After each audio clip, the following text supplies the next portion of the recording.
na carta de Paulo aos Efésios, no capítulo 2. Efésios, capítulo 2. Epístola de Paulo aos Efésios, no capítulo 2, nós vamos ler a partir do verso 1. E assim nos diz a palavra do Senhor. Ele vos deu vida, estando vós mortos nos vossos delitos e pecados, nos quais andastes outrora, segundo o curso desse mundo, segundo o príncipe da potestade do ar, do espírito que agora atua nos filhos da desobediência, entre os quais também todos nós andamos outrora, segundo as inclinações da nossa carne, fazendo a vontade da carne e dos pensamentos, e éramos por natureza filhos da ira, como também os demais. Mas Deus, sendo rico em misericórdia, por causa do grande amor com que nos amou, e estando nós mortos em nossos delitos, e nos deu vida, juntamente com Cristo. Pela graça sois salvos. E juntamente com Ele nos ressuscitou, e nos fez assentar nos lugares celestiais em Cristo Jesus, para mostrar nos séculos vindouros a suprema riqueza da sua graça, em bondade para conosco em Cristo Jesus. Porque pela graça sois salvos, mediante a fé, e isso não vem de vós, é dom de Deus, não de obras, para que ninguém se glorie. Pois somos feitura dele, criados em Cristo Jesus para boas obras, as quais Deus de antemão preparou para que andássemos nelas. Que o Senhor assim nos conduza por meio da sua palavra à instrução desta noite.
Ele vos deu vida, estando vós mortos nos vossos delitos e pecados. Verso 5. E estando nós mortos em nossos delitos, nos deu vida juntamente com Cristo. Pela graça sois salvos. Salvos pela graça. Sola gratia. Terceira afirmação que uniu todos os reformados na convicção de que somente a graça de Deus, somente por meio dela o homem pode e é salvo. Quando usamos o termo somente pela graça, conforme a própria linguagem do apóstolo Paulo, pela graça sois salvos, o que queremos dizer é que a nossa salvação da ira de Deus, A nossa libertação do inferno é por causa de algo bom em Deus. Está aí na expressão graça. E não por algo de bom que porventura haja em nós. Essas palavras, irmãos, nos ensinam duas verdades importantes. Nessa expressão que Paulo usa aqui e a expressão que os reformadores usaram, somente pela graça. E a primeira verdade que esta expressão nos remete, verdades importantes, é que, primeiramente, a graça significa que há algo intrinsecamente, inerentemente bom em Deus. Porque Ele é gracioso. E segunda verdade importante que aprendemos da graça, quando usamos esta expressão, significa, por outro lado, que não há nada de bom em nós. Tudo o que cremos sobre a graça de Deus pode ser resumido nessas duas afirmações. Em Deus há tudo de bom e gracioso, e em nós não há nada de bom. Daí o conceito de graça ser tão importante, como foi na reforma do século XVI, continua e sempre será para a vida de uma igreja saudável. É acreditar que é somente pela graça. Que há algo de bom em Deus, nesta primeira afirmação que fizemos, eu diria que todos nós confessamos e fazemos isso com prazer, com contentamento, porque cremos e temos a experiência de que Deus é bom. Cantamos a bondade dEle, cantamos a graça dEle. Então, creio que nesse particular, toda essa congregação e aqueles que nos visitam, se uniria a nós e diria sim, quanto a essa primeira afirmação, eu estou plenamente de acordo. Mas a segunda afirmação, eu quero crer que muitos de nós duvidamos no íntimo. Ou seja, ela parece muito forte, muito áspera e até crítica, muito negativa. Como podemos dizer que não há nada de bom em nós? Se você perguntar a qualquer pessoa, por que Deus deveria deixar você no paraíso após a sua morte? A resposta mais frequente que você poderia ouvir é: porque afinal de contas eu tentei ser uma pessoa boa, ou eu nunca machuquei ninguém de forma intencional, e eu vivi uma vida boa, eu pratico boas ações, não desejo mal a ninguém. Mesmo muitos que comparecem às igrejas evangélicas também acreditam nessa falácia.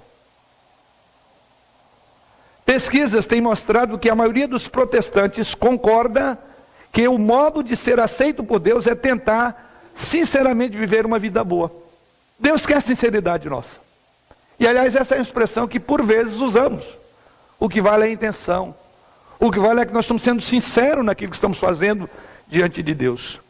Todas as pessoas boas vão para o céu? Essa é uma pergunta que precisamos responder. Se você tiver problema com este conceito, de que o fato de que todas as pessoas boas vão para o céu, tenha certeza de que você não está sozinho nesta jornada. Em uma pesquisa, agora vou passar os dados, feita nessa pergunta, todas as pessoas boas vão para o céu? A pesquisa revelou o seguinte: 84% dos cristãos evangélicos no mundo concordaram com a afirmação de que, quando se trata da salvação, Deus ajuda aqueles que se ajudam.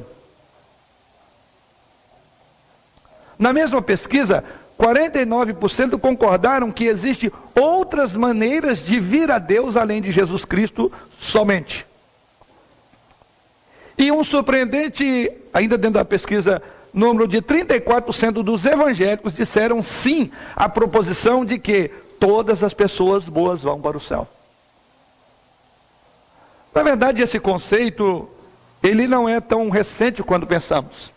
As primeiras bases desse falso ensinamento aconteceram em torno do século IV da nossa era, com um monge britânico chamado Pelágio. E Pelágio começou a ensinar desde aquela época que a humanidade realmente não estava morta em pecado e em suas transgressões, mas nasceu em um estado, segundo a visão pelagiana, de inocência e que o pecado de Adão não afetou ninguém exceto ele próprio. Era a afirmação de Pelágio. Ele também ensinava, naquela ocasião, que o homem não estava espiritualmente morto. Ele ensinou que a humanidade, sem a ajuda de Deus, através do seu livre arbítrio, pode escolher o que é espiritualmente bom. A humanidade não era corrupta, segundo a sua visão, mas basicamente boa. Pelágios provavelmente não teria gostado da passagem que nós lemos essa noite. E se leu, não entendeu. Mas essa é, no entanto, a realidade da salvação, que é pela graça. Sola gratia. Somente pela graça que somos salvos. Vamos orar. Pai, nós louvamos ao Senhor por esta hora.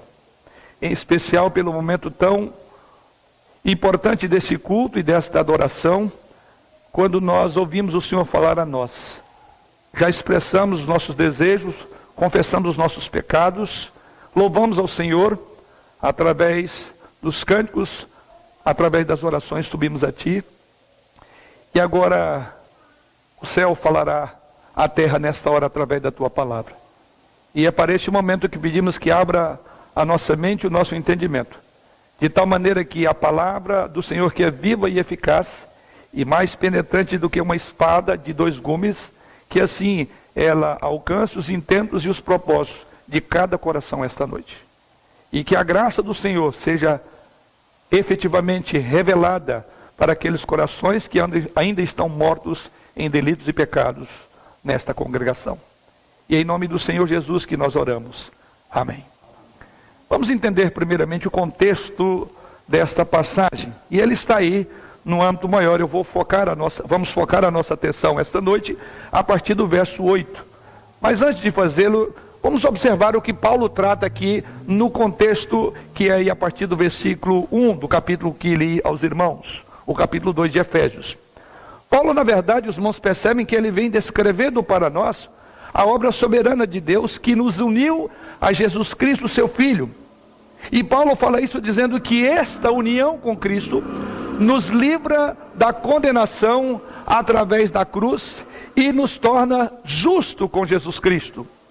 Deus nos criou para uma nova vida, diz Paulo, e nos colocou, através de Jesus Cristo, em lugares celestiais. E Deus nos colocou no trono onde Ele está, em Jesus Cristo. E Deus fez tudo isso por seu povo, é o que Paulo diz aí nos primeiros versos que li aos irmãos. Mas a pergunta que vamos responder nessa noite é esta: por que Deus fez isso?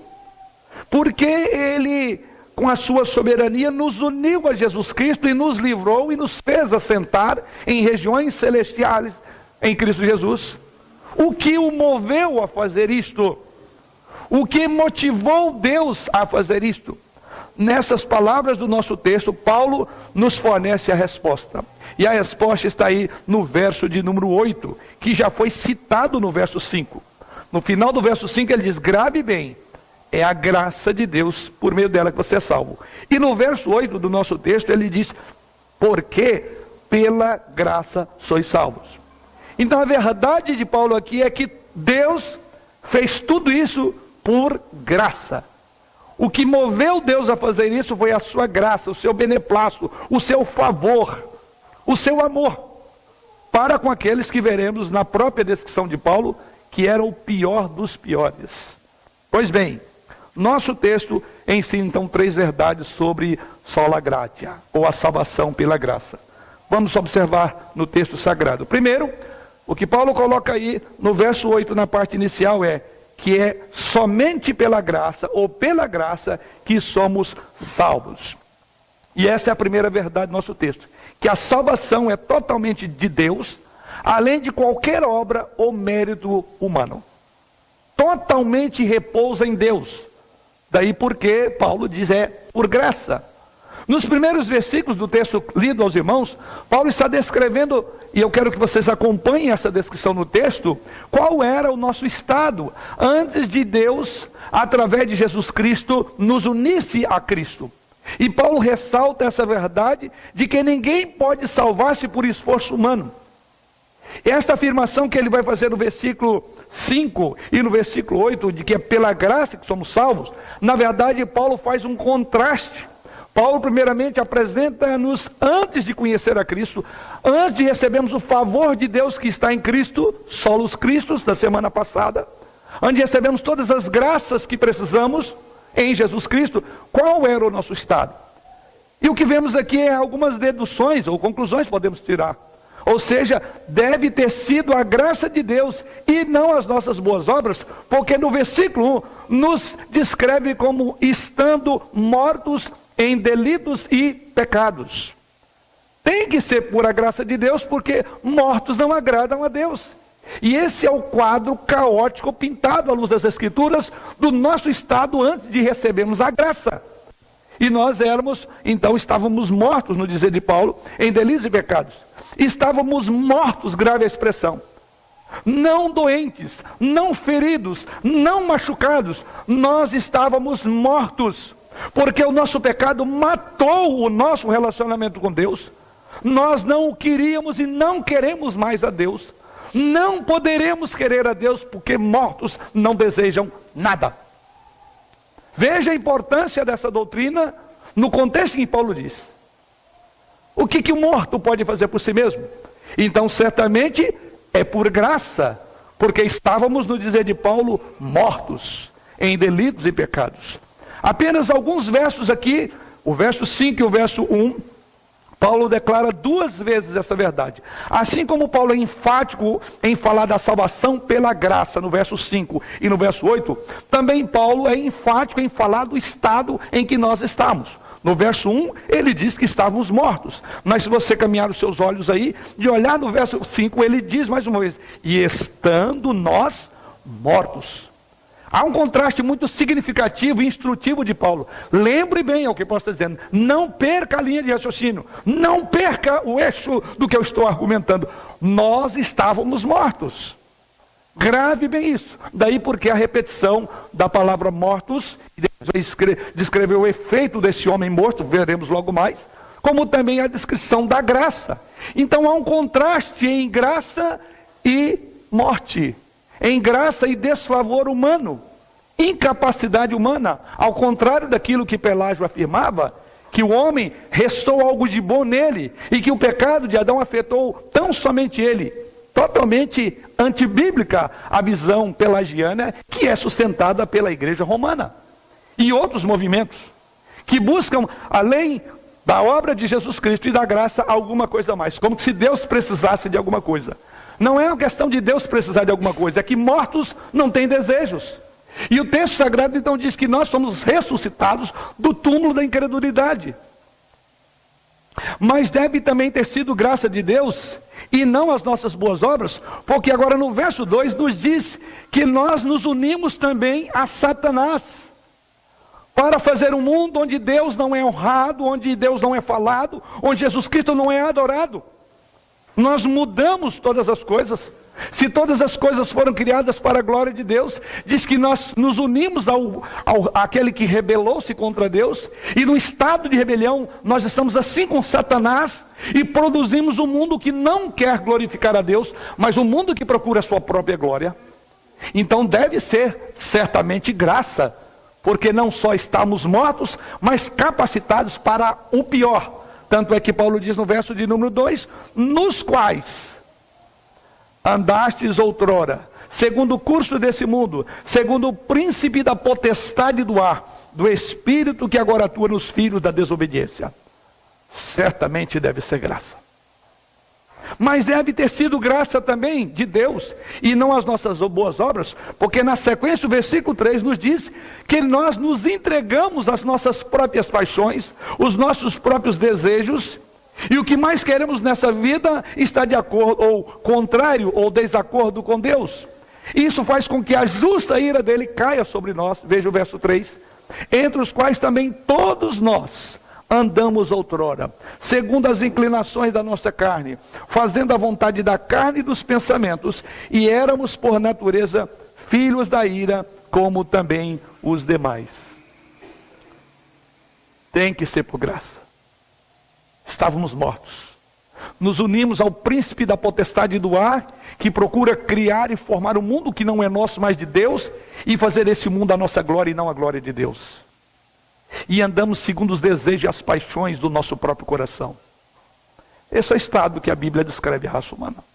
Paulo diz isso numa outra carta, a carta aos Romanos, no capítulo 3. E ele está citando o Salmo, e ele diz que Deus do céu olha para os filhos dos homens, para ver se há quem busque, se há quem entenda, se há alguém que faça algo bom.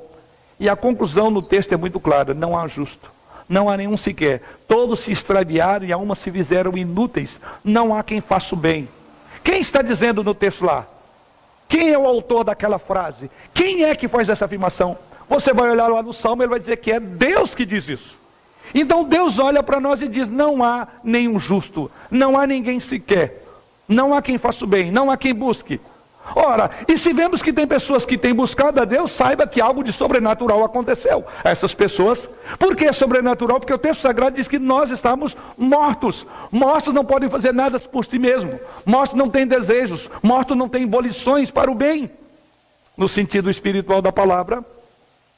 E é por isso que diz então que o estado da nossa alma é um estado degradante, porque o desejo nosso vai contrário ao desejo de Deus. O nosso desejo se afunila e se alinhava com o desejo de Satanás, com o desejo de um coração pervertido e regenerado. Esses versículos então deixam claro que a nossa situação foi pior do que nós pensávamos. Estamos cercados em toda parte com desesperança. Dentro de nós, tudo o que temos é a morte espiritual. Dentro de nós, tudo que temos são paixões pecaminosas. Em frente de nós, tudo que temos é Satanás e a sua ambição de fazer o mundo sem Deus. Tudo o que temos sobre nós é a ira de Deus, no dizer do próprio apóstolo Paulo, por causa do nosso pecado. Então a única maneira, a única saída é entender que essas pessoas são salvas porque Deus é gracioso. Porque é algo fora dessas pessoas. Porque em nós não há bem algum que agrade a Deus. Daí a importância de considerar que a salvação é graciosa. A menos que Deus transmita vida a este pecador morto, ele não crerá. Quero então explorar aqui 3 aspectos dessa verdade, que a salvação é totalmente de Deus, além de qualquer vontade ou qualquer obra humana. Primeiramente, tomando como base a própria estrutura do texto, é o fato de que para sermos salvos, a pressuposição é que esteja perdido. É a lógica. Quem não está perdido não precisa, ele já sabe o lugar. Mas a própria ideia de salvo é a ideia de que alguém que se perdeu. É o pressuposto que subjaz a linguagem de Paulo e toda a Escritura. O homem já está perdido. As pessoas que precisam ser salvas não precisam apenas de um pequeno impulso, como dizia Pelágio, para chegar a Deus. Essas pessoas são basicamente pessoas, não pessoas boas que precisam de uma ajuda. Como já vimos, na linguagem de Paulo, são cadáveres espirituais. Ou, para usar o oposto da palavra, salva, ou seja, perdidas espiritualmente. Por causa do seu pecado, eles estão contornando a própria ideia de vida e fugindo de Deus. Então são pessoas perdidas, no dizer de Paulo. Veja o versículo 18 do capítulo 4, ou o versículo 18, exato, do capítulo 4, quando Paulo diz lá, que essas pessoas, olha até a linguagem que ele descreve o homem sem Deus, sem esperança, sem salvação. Diz que essas pessoas estavam obscurecidas de entendimento, alheios à vida de Deus, por causa da ignorância que vivem pela dureza do seu próprio coração. A linguagem que a Bíblia apresenta do homem da perspectiva espiritual é exatamente essa. Ele é um insano, ele não tem entendimento, ele está alheio a tudo que é Deus, ele vive na ignorância, ele tem dureza do coração. E assim poderíamos passar, eu creio que uma boa parte dessa noite, dessa mensagem, só descrevendo o estado do homem aos olhos de Deus. Então observe bem, como homens, como pessoas, como cadáveres podem ressuscitar, como cadáveres espirituais podem ser bons, Uma vez que eles estão alheios, eles são obscurecidos no seu próprio entendimento, na linguagem do Paulo. Como tal, eles estão sob a justa condenação de Deus, conforme João capítulo 3, verso 33, sobre eles pesa a ira de Deus. Eles precisam do Espírito Santo para convencê-los em relação ao pecado, à justiça e o julgamento, como diz o apóstolo João. Então esta é a realidade. E essa realidade então faz-nos entender que o pressuposto de alguém para ser salvo precisa de estar perdido. Isso significa que devemos compartilhar as más notícias antes de compartilhar as boas notícias ao mundo. Temos uma ênfase esse ano, e é a ênfase da igreja, a pregação do Evangelho, é alcançar os perdidos. E que nessa ênfase cada adorador, cada irmão da igreja considere isso. Não podemos promover um tipo de evangelização de água com açúcar que não muda nada. Se alguém não sabe que ele está perdido, ele não estará interessado nas instruções como chegar lá, como ser salvo. Para ser mais específico, se você for rápido demais e em dizer ao incrédulo que ainda não conhece ao Senhor, o incrédulo que está perdido, e você chegar a ele e dizer: olha, Cristo ama você, Cristo morreu pelos seus pecados, ele provavelmente responderá para você assim: sim, obrigado por me lembrar disso. Ele não apreciará as boas novas antes de conhecer a má notícia. E a primeira verdade com a qual depara o texto é uma má notícia. Você está perdido, você está morto, você está sob a ira de Deus, você anda segundo o príncipe do mundo, você está diametralmente contrário ao propósito para o qual Deus te criou, que é a glória dele, é uma vida de santidade. Então não temos como falar de uma boa nova ao mundo sem que o mundo compreenda a má notícia. Então devemos compartilhar a péssima notícia de que o homem está morto, para ele entender que a ressurreição, o ressurgimento da morte cabe a Deus. O evangelho que levamos a ele é para isso, porque Deus desperta os mortos através da pregação e daquilo que Paulo chama de loucura da pregação. Ou no outro texto, em Romanos capítulo 10, ele diz lá que a fé vem pelo ouvir e ouvir da palavra, mas que não apresentemos um evangelho açucarado como tem sido apresentado na nossa pátria, em muitas igrejas evangélicas, só o da boa nova. E é por isso que as pessoas estão desdenhando da boa nova. Daí a linguagem que usamos aqui, a pessoa vai dizer: que bom eu saber disso, obrigado por você ter me dito que Jesus morreu por mim e me ama. Não, fale para ele primeiramente o que a Bíblia diz. O texto sagrado, a lógica da evangelização está aqui no texto. Você começa com a péssima notícia, para depois ele valorizar o que o Paulo vai valorizar. Ele diz: olha, agora eu tenho uma boa notícia. Apesar de você, de tudo isso, Deus reverteu. Em vez dele apresentar a sua justa ira sobre você, ele impôs essa ira, ele imputou a Jesus Cristo para que a você chegasse a graça. Porque houve uma obra, mas não é sua, porque você é incapaz, porque você está morto. Mas a obra do meu filho, ela é capaz, e é por ela que você é salvo. Isso então significa que quando falamos alguém sobre Jesus Cristo, nós precisamos enfatizar a questão do pecado, aquilo que Pelágio não enfatizava. Nós precisamos enfatizar aquilo que é conhecido na linguagem de nós reformados presbiterianos, a depravação total. Em outras palavras, que não há nada de bom no homem intrinsecamente falando, espiritualmente falando, conforme o próprio texto. É de passagens como essa que deduz na teologia um conceito chamado de depravação total. O homem está completamente depravado. E o conceito de depravação, de um homem que está completamente perdido, ela é total no sentido que ela alcança o homem todo. Não há nenhuma parte sã no nosso corpo. O salmista diz isso no texto lido ainda há pouco. Nasci em iniquidade, em pecado me concebeu minha mãe. Então todo o homem está afetado pelo pecado. E ela é total no sentido de que toda a raça humana, não há ninguém que nasça, não há ninguém debaixo do sol, desde o infante, desde o bebê, já nasce com as marcas do pecado, aquele pecado original que Pelágio negava. Então os irmãos vão entender por que os reformadores se levantaram com um brado de que é sola gratia, somente a graça. Então quando Paulo testemunhou a Félix, ele não disse lá em Atos capítulo 24, versículo 25, ele diz: olha Félix, na verdade, Deus te ama e tem um plano maravilhoso para cuidar da sua vida. Pelo contrário, quando lemos lá, ele falou com ele sobre a justiça de Deus, sobre o autocontrole e o julgamento que haveria de vir sobre a cabeça de Félix. E o que acontece lá no texto diz que Félix ficou perplexo, assustado, e com toda razão. Ele mostrou que ele era um pecador, e que Félix, se permanecer naquele estado, ele enfrentaria o julgamento de Deus. Então, antes de tentarmos dizer às pessoas sobre a salvação de Deus, eles precisam ter algum senso de que estão perdidos e sob a condenação de Deus. Talvez essa é uma das razões porque temos fugido ao princípio de sola gratia. Porque perdemos a percepção, como tinha Pelágio, a percepção de que o homem é pecador, ou como Pelágio não tinha. Daí porque este levantamento que apresentei aos irmãos, essa estatística, ela é assustadora. Significa então que muitos de nós acham que ainda há alguma coisa boa que nós podemos fazer para contribuir para a nossa salvação. Essa estatística revela o estado perigoso em que nós chegamos. Daí porque uma das ênfases de nós reformados é uma igreja reformada, ou reformados sempre reformados. Porque essa doutrina continua ainda sendo atacada. Isso significa que quando falamos então a alguém, nós devemos então expor que diante do mandamento, da verdade de Deus, do decálogo, essas pessoas não podem cumprir.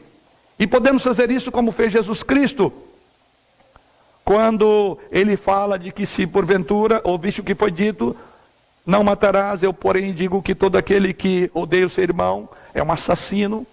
Ouviste o que foi dito, não adulterarás, eu porém vos digo, qualquer que olha para uma mulher com uma intenção impura já adulterou com ela.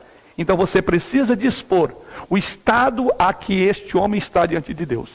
E assim ele vai valorizar só a graça. Não vamos ter nenhum adereço à graça de Deus, como lamentavelmente no meio evangélico está acrescentando. Não só no romanismo passado e atual, mas a igreja evangélica está colocando algo mais.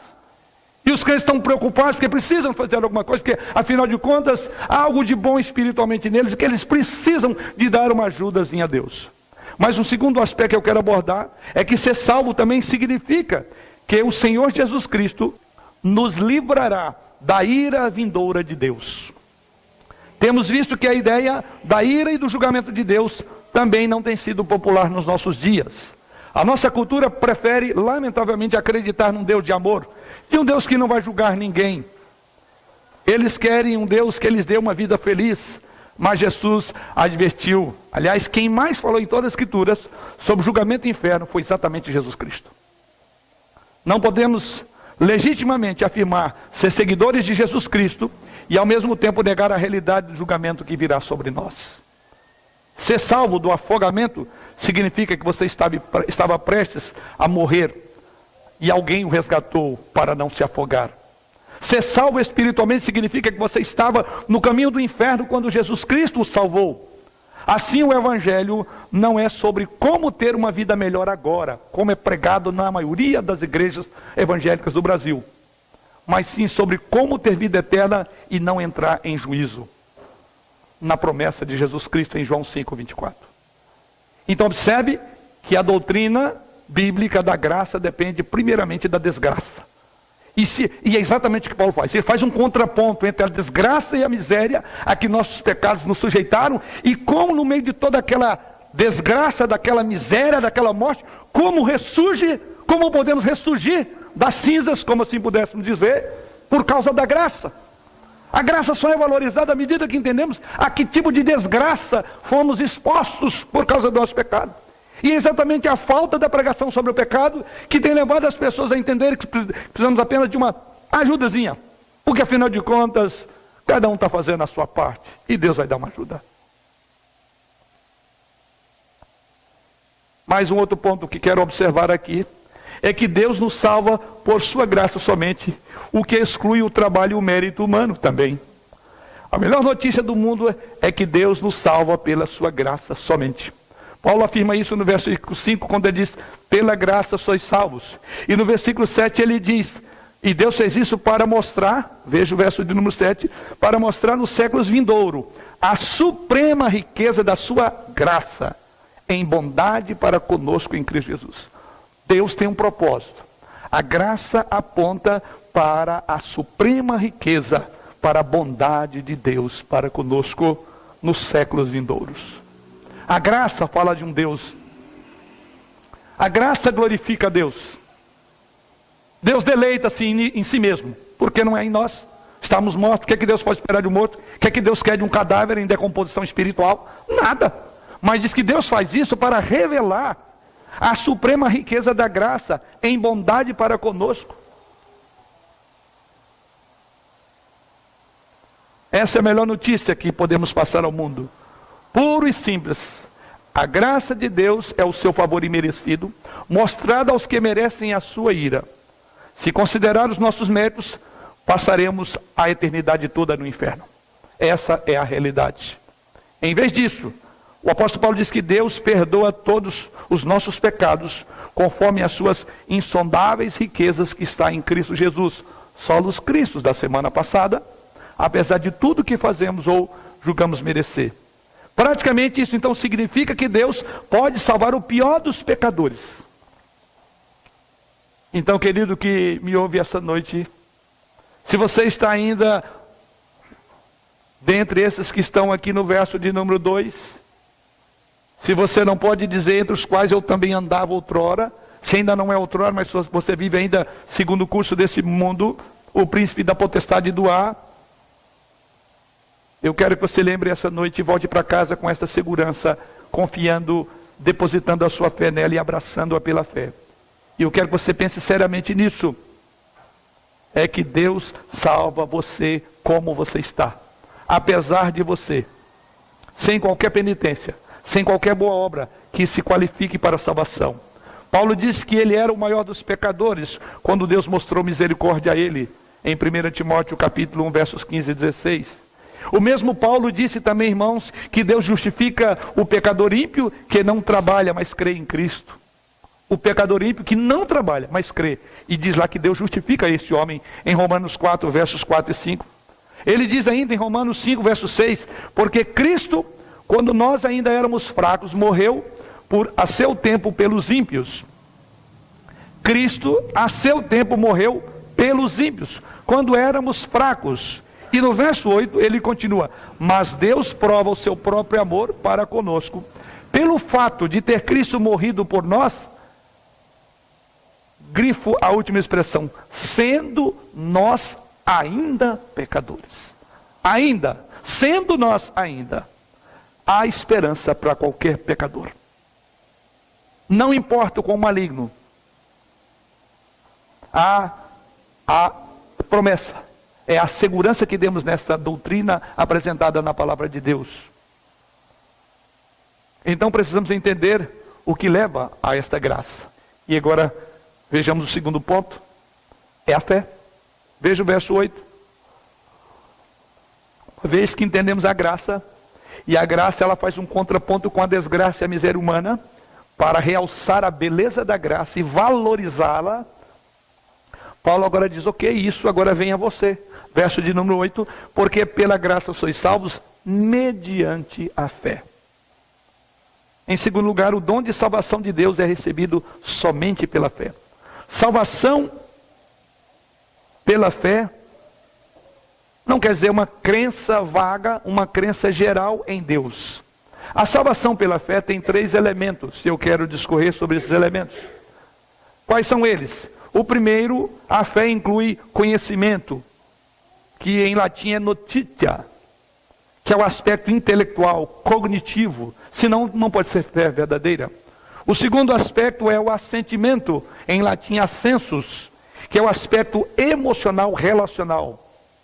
E a fé bíblica, que diferencia de crendices, que diferencia de crenças, envolve também um terceiro elemento que é a confiança, fiducia. É o aspecto volitivo, é um estilo de vida, é um comprometimento. Quando Paulo fala aqui, é importante que você tenha em mente o que é fé. Ele diz que essa graça de Deus chega a você por meio da fé. Mas fé não é um simples acreditar. Aliás, todas as pessoas dizem que creem em alguma coisa, que elas acreditam. Aliás, até afirmam que todo mundo é crente nesse sentido, porque todo mundo crê em alguma coisa. Mas não é isso que Paulo está dizendo, porque a essência do que Paulo diz é o que queremos envolver agora. Paulo está falando que essa graça de Deus chega a você por meio da fé. Primeiramente, então, ela deve haver um conhecimento, deve haver notícia, informação. A fé, segundo as Escrituras, não é um salto cego para o escuro. Alguns dizem, não importa o que você acredita, desde que você seja sincero. Isso é como dizer, não importa o tipo de medicamento que você toma, desde que você seja sincero. Isso é loucura, vai te matar. Basta ser sincero. A fé, para ser salvo, você deve saber algo sobre Deus. Tem que haver informação. Ela tem um aspecto intelectual de entendimento. Você precisa de saber que as Escrituras dizem que Deus é justo, santo e amoroso. Você também deve saber que você pecou contra este Deus e que seu estado diante dele é de morte espiritual. Pode ver que é depois da má notícia, da informação, que agora Paulo vai falar da salvação. O grande problema das pessoas não aceitarem a doutrina da graça somente porque elas não compreendem o pecado. Ou melhor, querem fugir do conceito do pecado que a Bíblia diz. Você deve saber que Deus enviou seu Filho eterno, Jesus Cristo, assumiu uma forma humana, através do nascimento virginal. Ele viveu uma vida perfeita e morreu na cruz, com a pena que os pecadores mereciam. Mas Deus ressuscitou corporalmente Jesus Cristo e subiu novamente ao céu. Ele retornará corporalmente e ele virá para julgar os vivos e os mortos, mas também para salvar os que confiam nele. Estes são fatos da notícia, da informação, essenciais para a fé, que é a fé bíblica. Se uma pessoa não tem conhecimento básico do Evangelho, eu exorto que você comece a estudar.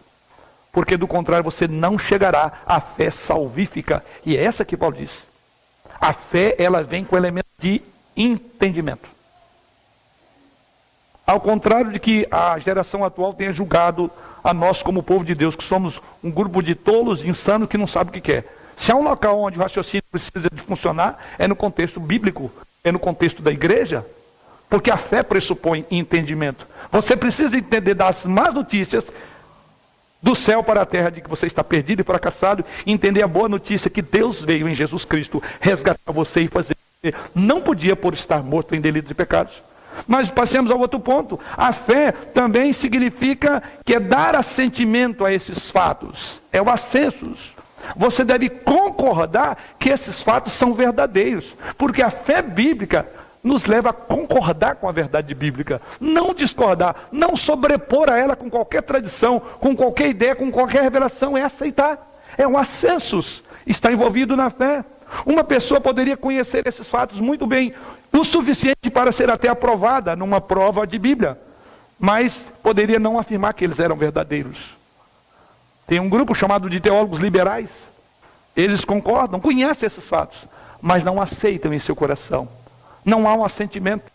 A salvação pela fé inclui o consentimento intelectual à verdade desses fatos.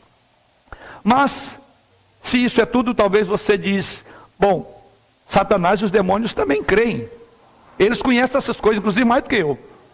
Por isso que a fé que Paulo trata aqui tem um terceiro elemento. O terceiro elemento da fé que dissemos é a confiança pessoal, ou compromisso com Jesus Cristo como seu Senhor e Salvador. Por exemplo, se você conhece alguém que, digamos que é um especialista em aeronave, ou você é uma pessoa que conhece bastante de aeronave, você sabe que um determinado avião está mecanicamente aprovado.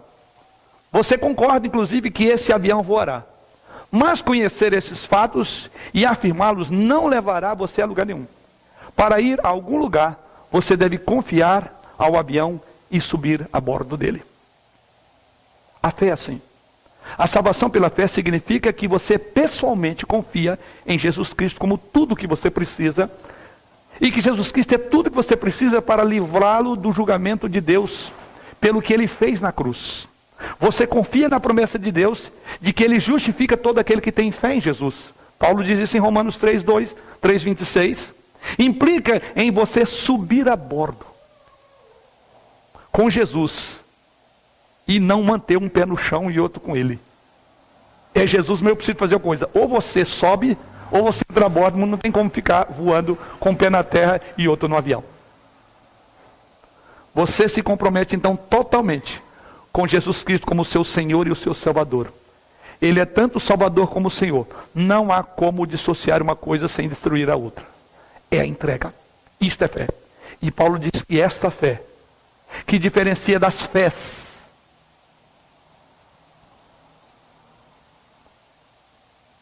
ela também é um presente de Deus para você. Tudo está em Deus. É pela graça, e essa fé vem a você pela graça. É assim que Paulo diz, porque pela graça sois salvos, mediante a fé. E isto não vem de vós, é dom de Deus. Deus nos salva por meio da fé que Ele próprio planta em nosso coração, e Ele faz isso para que Ele seja glorificado. A salvação pela fé é o presente de Deus para nós. Daí porque a expressãozinha no verso de número 8, quando Paulo diz, porque pela graça sois salvos mediante a fé, e isto, esta expressãozinha foi até digna já em comentários bíblicos de debate entre expositores da Bíblia.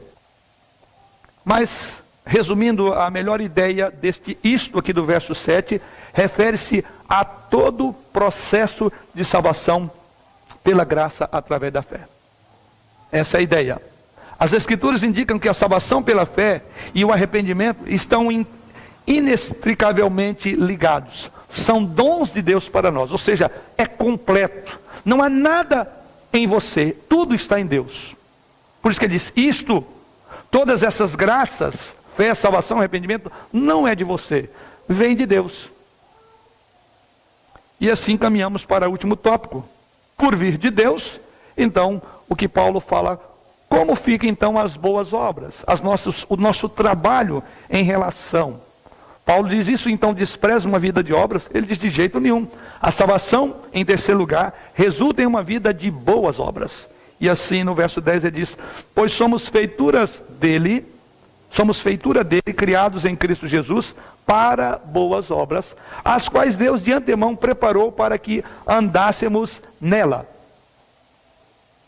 Somos salvos pela graça através da fé, além das obras, mas a fé que salva sempre resulta em boas obras. Escreveu J. Lang o seguinte, ninguém mais firmemente do que Paulo, referindo a esse texto, rejeitou as obras, antes ou depois da conversão, como motivo de salvação. Ninguém mais rejeitou a ideia de boas obras para a salvação antes ou depois do que Paulo nesse texto. Mas ele conclui dizendo, e nenhum outro escritor bíblico exigiu mais firmemente boas obras como consequência da salvação do que Paulo. Temos aqui as duas verdades. Boas obras para a salvação não há, mas boas obras depois de salvo sim. A raiz da salvação é fruto então, irmãos, de uma vida piedosa. Paulo enfatiza aqui que mesmo as nossas boas obras depois da salvação também vêm de Deus. Observe o que ele diz, porque ele diz que essas obras já foram de antemão preparadas por Deus, para que andássemos nela. É o caminho que Deus palmilhou, que Deus traçou para nós andarmos nela. E é por isso que Paulo diz que essas obras vêm de Deus. O verso 10 é muito claro. Paulo está dizendo aqui que a salvação é inteiramente de Deus e resulta em uma vida de boas obras. Assim como não podemos reivindicar qualquer glória para nós mesmos em relação à salvação, tampouco poderemos reivindicar qualquer glória para a nossa vida em obediência, em viver em boas obras. Então as obras não são meritórias, não nos qualificam, mas elas nos identificam como povo restaurado, redimido e salvo pela graça. É verdade que somos responsáveis por andar nessas obras, porque o próprio Paulo diz que Deus preparou para que nós andássemos nela. É a afirmação de Paulo.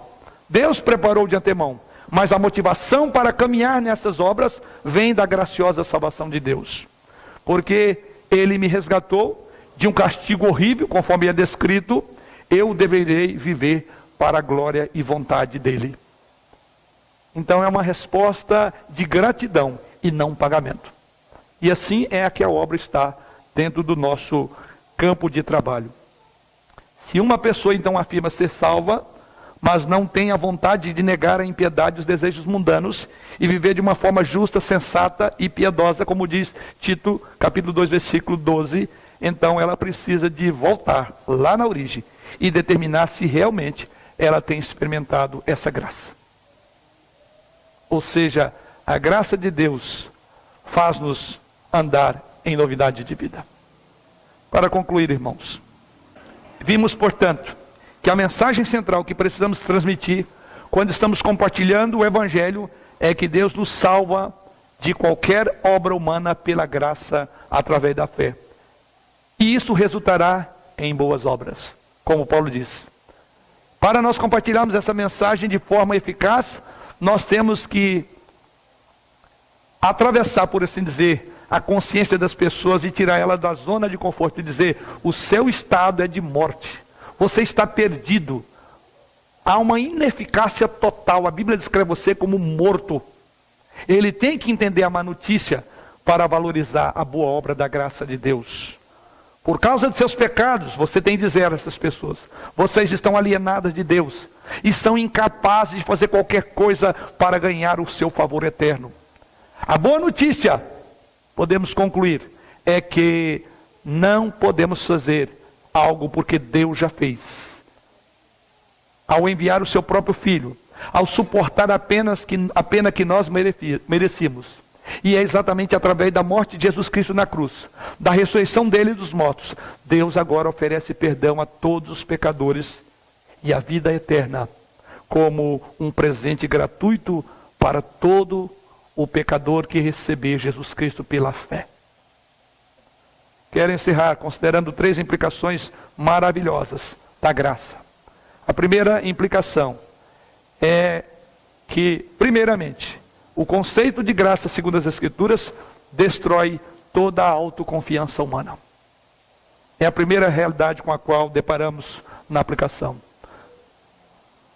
Toda a graça destrói qualquer autoconfiança humana. Nos dias em que ouvimos mensagem, principalmente nos círculos cristãos, sobre autoestima, autoajuda, é preciso reafirmar que no sentido bíblico mais profundo não existe essas coisas. A linguagem de autoajuda, de autoestima, de autoconfiança não deve ser uma linguagem de quem conhece a graça e sabe quão devastador é o pecado. E esse tipo de psicologização tem caminhado no meio do evangelho porque tem esquecido da doutrina da graça. Onde há graça, não há autoajuda, mas tem ajuda que veio do alto. Se nós pudéssemos nos ajudar, a cruz seria o maior erro de Deus. A cruz é uma evidência clara de que estamos perdidos. Não existe autoajuda. Pode o morto autoajudar-se? Pode o morto querer crer? Pode o morto desejar alguma coisa? Como, pois, podemos falar em autoajuda? Então essa é a primeira implicação que precisa ficar claro na nossa mente, nas nossas mensagens, na troca de mensagens nas redes, que muitas vezes são basicamente autoajudas, as mensagens, e muitas vezes encaminhada por nós. Eu espero que depois de uma mensagem como essa, você reflita sobre as próprias mensagens que tem postado, e eu sei que bem intencionado, mas com uma teologia pelagiana.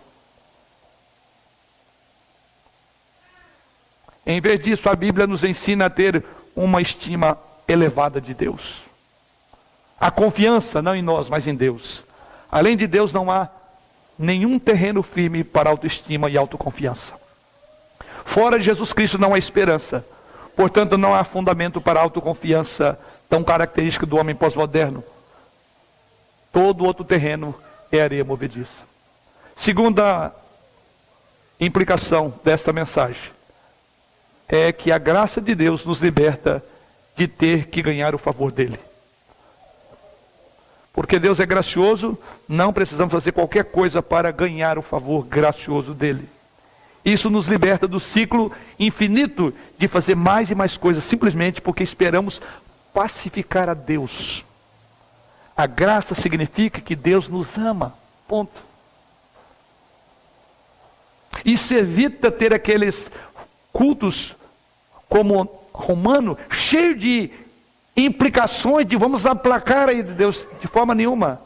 Nos liberta de viver nesse ciclo de religiosidade infinita, como atualmente vem acontecendo, e podemos ver isso aí no dia 12, de pessoas tentando aplacar a ira de Deus, fazendo as suas promessas, as suas procissões.